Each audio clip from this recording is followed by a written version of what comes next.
the price of those additional not standard game seeds.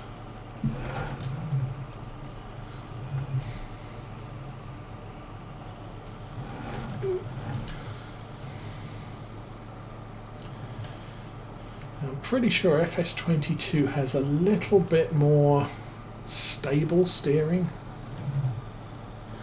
Oh, Mr. FedEx has arrived. My goodness, we are popular today.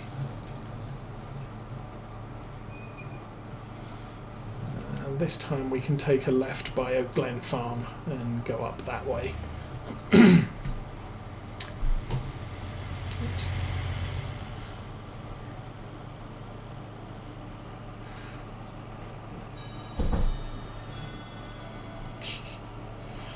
Yeah. It might rain, so Mr. FedEx is concerned that our package might get a little bit wet.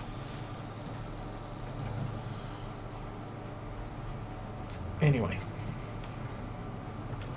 let's get this seed back up to the field.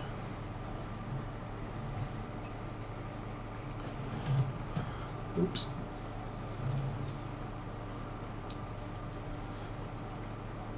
Now, I'm not actually sure we're going to end up emptying the seeder doing this field now. Should be just the other side of here. There's a field covered in slurry, so that must be us. There's our tractor.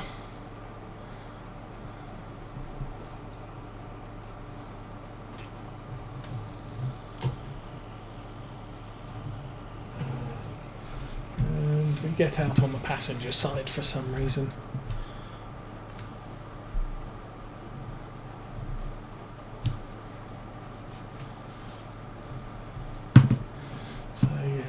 Sure, we might need a sizable chunk of this. And we might only need the 1600 litres that we're loading. I can't see.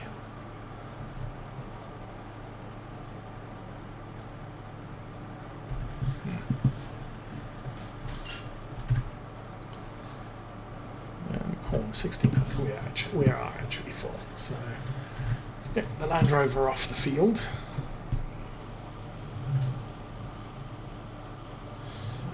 And ignore what I just said about driving on the seed bed.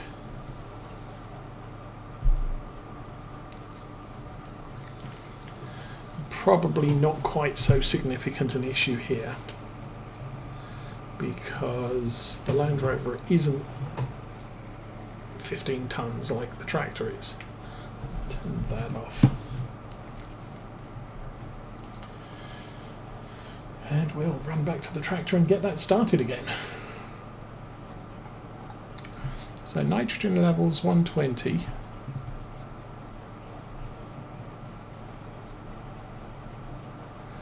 And 200. And the reason it's not green on this side is because pH is perfect. The nitrogen, it doesn't know what the nitrogen should be because we don't have any seed in the ground, so it's got nothing to base it on. Please start the engine. Please start the seeder. Please start the GPS. Looks to be engaged. The line is green. Let's go forwards and.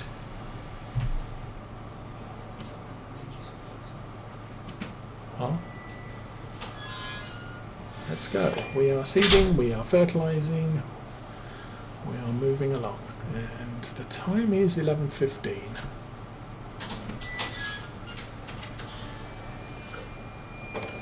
Lots of presents. And again, the tractor should come to a nice gentle stop. Lift up the seeder, and I'll take a infinity symbol turn around. We'll do a figure 8 to get back on the line. And X. Lower the seeder, and we'll start from this point.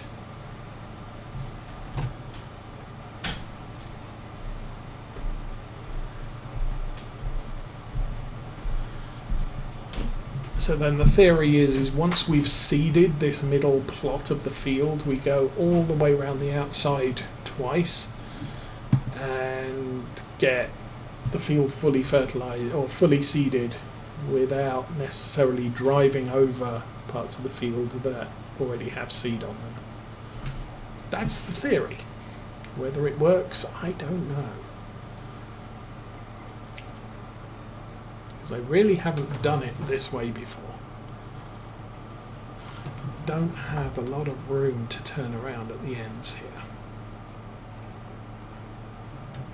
Which again comes back to, well, maybe what I should be doing is alternate rows, because then I can get the seeder lined up properly. That's close enough. And with the overlap, we're good.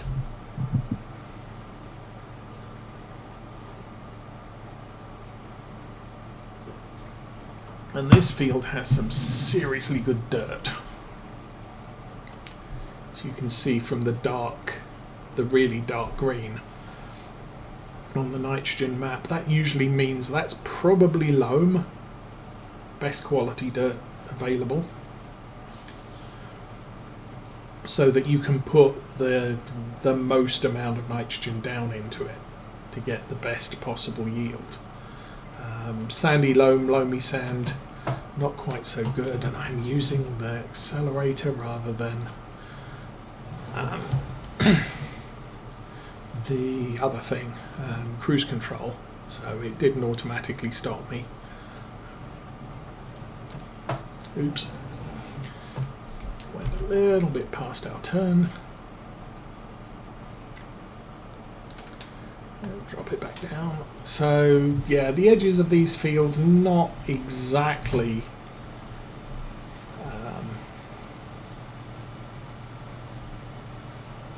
precision start and end points. Obviously the end point probably is, but the start point is a little bit close enough. Anyway, we are all good here. As I said, it's 20 after 11 now, so we're probably not going to run for much longer today since, as I said, Teenage Osa needs to go somewhere.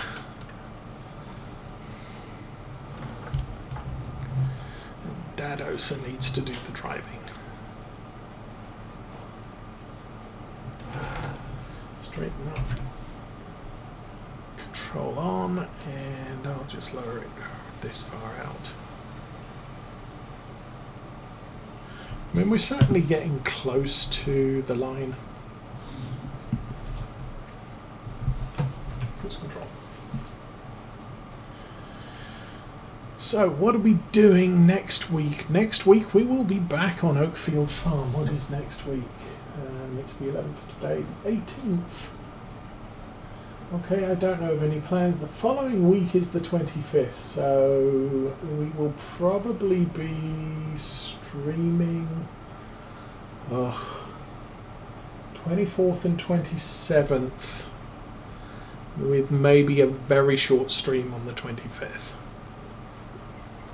depending on who gets up when and what we want to do.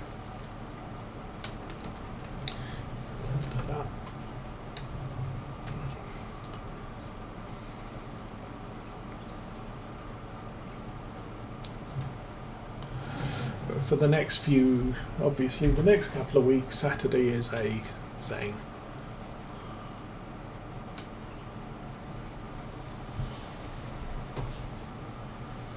And plans for streaming Farm Sim 22. I'm currently using this month as a let's learn how all the new features work. I'm spending a lot of time watching YouTube videos like Farmer Cop and Farmer Klein, who are testing out various aspects of Farm Sim 22. As an example, I think Farmer Cop figured that bees, you only need one hive of bees for a given radius of bee effect to get crop bonuses. So putting more bees down doesn't give you more effect if their hive area overlaps. But putting a beehive in the corner of, each corner of a big field, that will get you the coverage you want for the entire field. So that's the difference there. We've discovered that rolling and mulching set on the same bonus yield switch. So do one or the other. You're kind of wasting your time doing both. If you're going to be cultivating and making rocks that you can roll, then cultivate and roll. If you're not cultivating to make rocks, then you can mulch and seed. You'll get the same bonus yield effect. Subsoilers are inconsistent, whether that's by design or by accident, we don't know.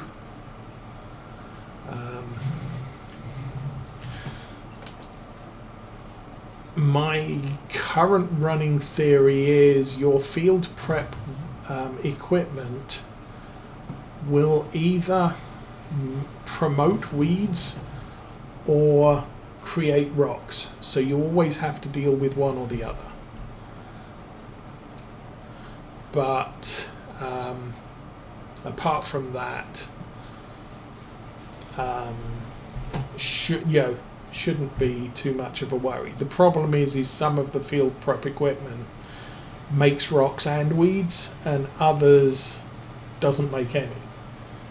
But then all bets could be off for when you use a seeder with a power harrow attached to it, because that doesn't allow you to do direct seeding like you would expect from having a power harrow, but it does promote weed growth immediately after you've planted the field. So even if you prepared the field with a device that doesn't promote weeds, you end up getting weeds because your seeder made it happen. But until those consistent, and as I said, I'm not sure if that's inconsistencies due to programming bugs or whether it's inconsistencies by design. So until we get that figured out, it's sort of, I'm not going to be doing FarmSim 22 streams, but then I've already said I'm not planning on any until we get precision farming and a map which I like the look of. Drop that there. That probably might be my best. Kind of looks good for precision. Anyway, cruise control.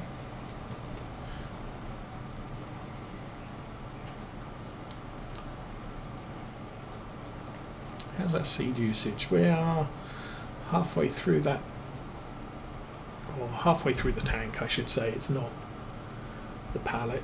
We've got another 600 litres of seed in the pallet if we need it. 600, 500, some number. We take 1600, it's 2100 litre pallet. So yeah, we got 500 litres more seed. We're not even halfway through the fertilizer that we loaded. Yeah.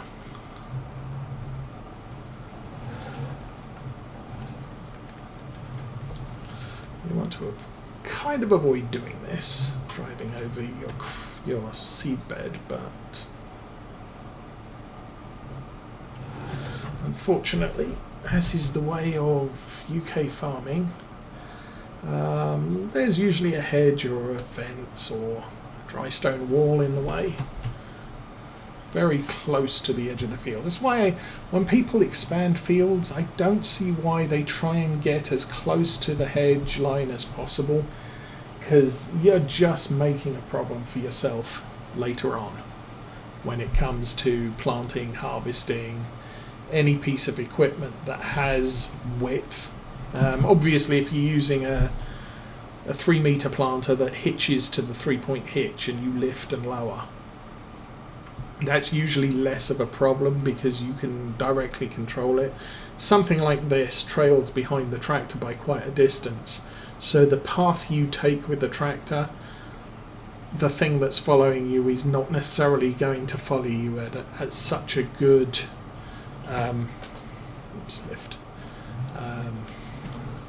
such a good path, following path.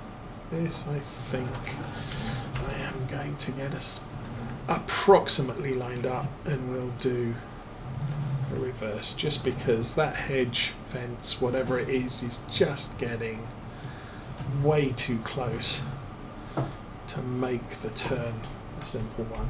Now engage GPS, drive forward a little bit, lower the header, and turn on cruise control. And off we go again. Oh, I don't need my notebook anymore because we settled our digest data account with the BGA, so that's not an issue. I think for the most part we've done good today. Obviously we're getting the corn into the ground, which is what the goal was. We suddenly realised I wanted to plant corn, but I could fit in that barley planting and harvest. So I didn't have the field sitting around for 6 months doing nothing and not being productive. We've actually got, let's raise back up. We've actually got a reasonably productive field here. So that's a big win. And I probably shouldn't have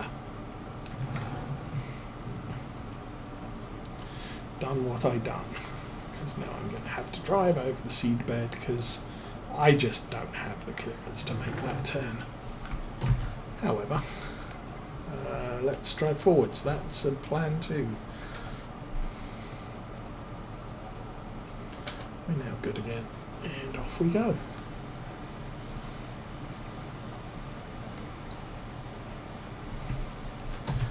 So yeah, the questionable thing is, were we going to hit 50 degrees Fahrenheit during early summer? Because that's when the corn needs to be planted. If we go to planting conditions, this is the last day for both corn and soybeans. The temperature is white, so we are good and happy.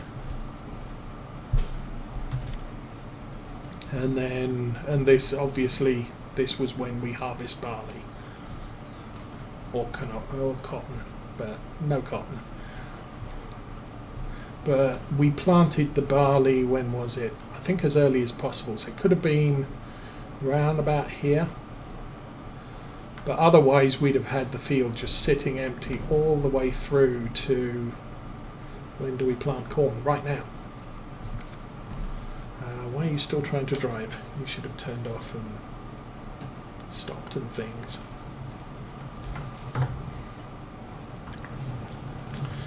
What I'm going to do is, again, I'm going to just try and line this up on alternate rows, and we'll come back to that one.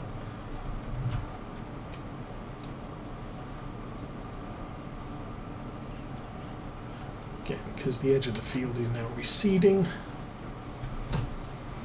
Get that one done. We'll run down to the bottom. We'll try and fill in, I think...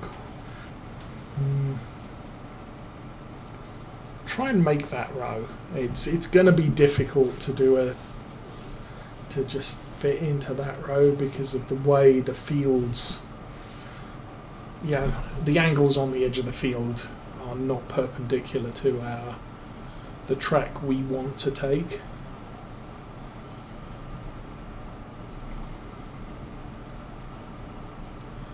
But still, at least coming from this angle, it's going to be easier to do 180 without the fence getting in the way. I might just have to back up here.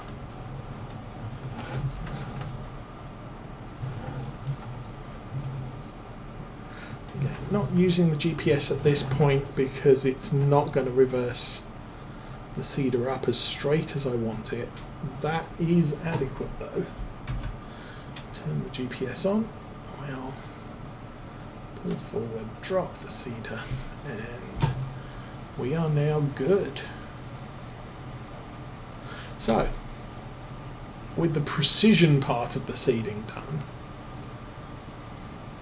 we've got 100% of the field seeded and fertilized for the center area. Once I hit the top, we can now start covering the headlands. And that's going to be more of a hand-eye thing. So we'll run to the top. I will turn off the GPS because I don't need that active for the rest of this job. And stop there. Leave the header lowered.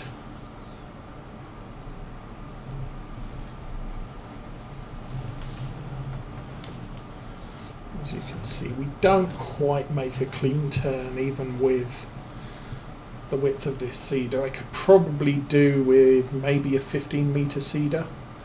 Would better fit this tractor's capabilities. But now what I'm going to do is, and if you look at fields as you're driving past them, you'll generally see this sort of effect just after seeding, where the middle section is dead straight rows up and down, and then there's a couple of passes round the headland where the farmer has got as much seed into the field as he can get. Actually, I think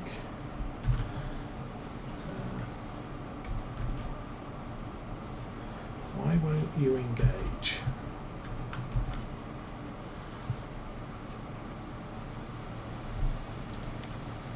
Oh, possibly because I don't have. Well, no. I'm not sure why that's not engaging, but I can use the white line as a helper to do this bit, and we'll do that. For some reason, the GPS isn't engaging, so. But we're getting the signal, so it's telling. The tractor knows the course, it's just that the auto steer won't engage here. And I don't know why, but that's a thing. I guess we can turn that off again now.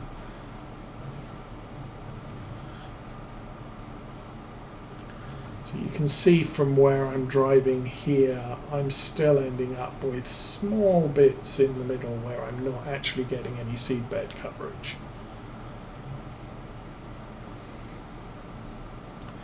And that's a little bit of an inaccuracy on my part. It's not GPS failing, it's my ability to get the tractor as close to the edge of the field as possible, or as consistently close to the edge of the field as possible.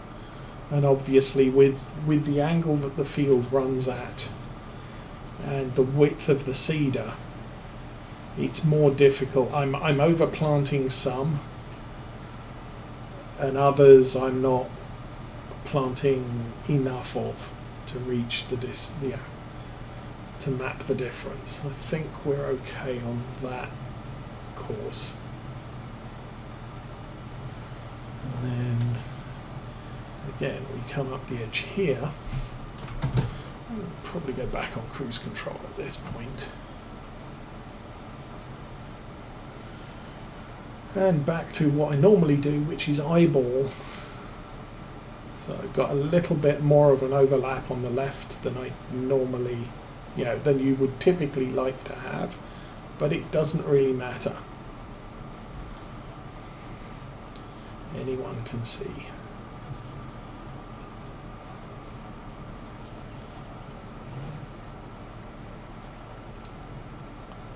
As I mentioned earlier, there is if you overplant in FarmSim, it doesn't actually use any extra seed or whatever.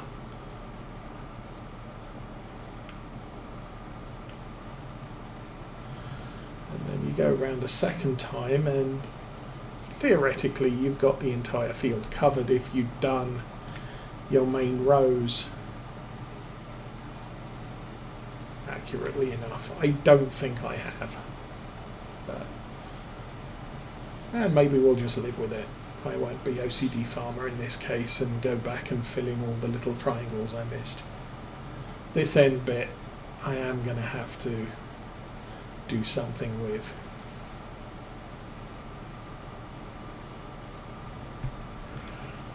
Because I really didn't get that. I should have probably done another row or two here to completely fill to the edge of the field.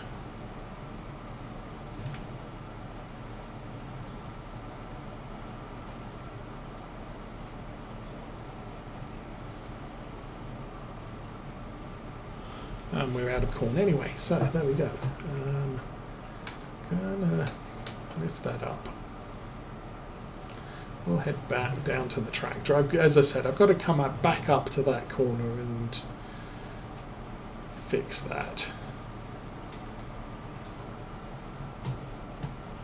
If we come down to this edge,